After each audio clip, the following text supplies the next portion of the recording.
नमस्कार आप सभी को। आज शिक्षक दिवस के शुभ अवसर पे आप सभी शिक्षक को और सभी लोगों को हार्दिक शुभकामनाएं और ढेर सारी बधाई। टीचर्स डे प्रियो हम सभी के जीवन में एक बड़ी विशेष बात है कि हम टीचर्स डे को सेलिब्रेट कर रहे हैं। हर व्यक्ति के जीवन में टीचर्स का होना उतना ही जरूरी है जिससे कि उसके जीवन का निर्माण होता है। किसी ने कहा है कि बदल जाओ वक्त के साथ या वक्त को बदलना सीख लो, मजबूरियों को मत कोसो, हर हाल में चलना सीखो। एक छोटी सी कहानी इस विशेष मौके पे आपके लिए। एक बार की बात है, एक बच्चा अपने स्कूल में पढ़ता था और बहुत अच्छा वहाँ पे पढ़ाई हो रही थी। वहाँ पे टीचर्स थे जो सारे बच्चों को पढ़ा रहे थे। एक दिन उन्होंने एक 100 का नोट अपने बच्चों को दिया और बोला कि अगर ये 100 का नोट आपको मिल जाए तो आप क्या करेंगे।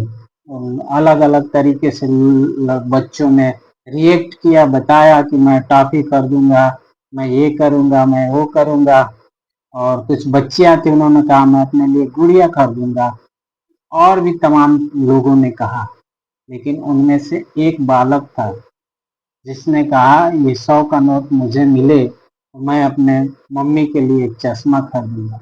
सारे लोग हंसने लगे कि ये कैसी बातें बोल रहा है। लेकिन टीचर्स ने पूछा ऐसा क्यों, तो उसने बताया क्योंकि मेरे पापा नहीं है ना, तो मुझे करना पड़ेगा। और उसने बताया कि मेरी माँ, मेरे पापा न होने के गैर मौजूदगी में मेरी माँ मेरा पालन पोषण, मेरे हर एक चीज़ों का करती है। और इस दौरान वो दूसरे जगह में खाना बनाना, काम करना, तो मेरी माँ को अगर चश्मा मिल जाए और सिलाई या अन्य काम करने में उसको काफ़ी मदद होगा। उन्होंने कहा ठीक है। उस बालक को 100 का नोट दिया और बोला कि ठीक है, आप इससे अपनी मम्मा को चश्मा जरूर दिला दो।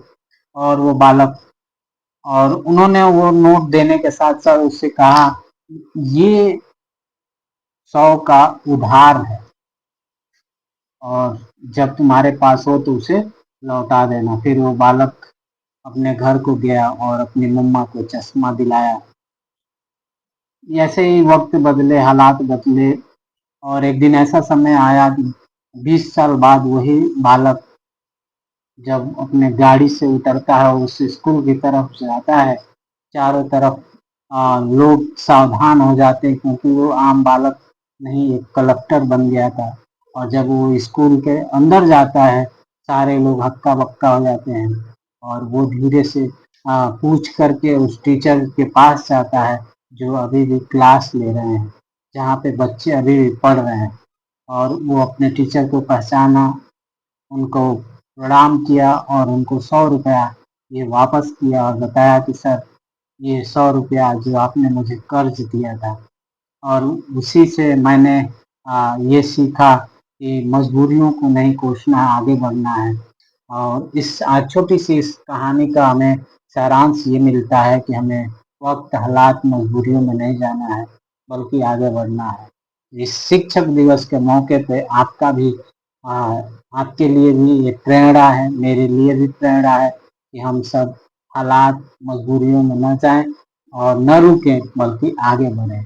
और आप सबको बहुतायत से इस प्रेरणा कहानी को अपने बच्चों तक पहुंचाएं, सबको बताएं कि हमें मजबूरियों में नहीं जाना है, आगे बढ़ना है। शिक्षक दिवस की एक बार फिर से आपको ढेर सारी बधाई और शुभकामनाएं। धन्यवाद।